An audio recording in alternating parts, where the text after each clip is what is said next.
आपल्याबरोबर दैनिक समाचारपत्र सार्वभौम्य राष्ट्र या पेपरचे संपादक भीमरत्न चौकेकर सर आहेत. सर, आपण काय सांगाल? दापोलीमध्ये आपला पहिल्यांदा हा फेरी आहे, आपली काय प्रतिक्रिया असेल? जय भीम सर्वांना. मी प्रेमरत्न चौकेकर, संपादक सार्वभौम राष्ट्र.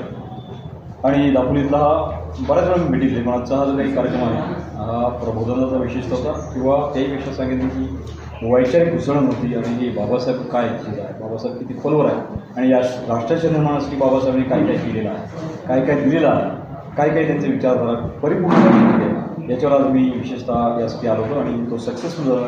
इथल्या लोकांनी मला फार चांगलं सहकार्य केलं आहे, सगळ्यांनीच. आणि ही माझी मुख्यतः यासाठी मी आलो.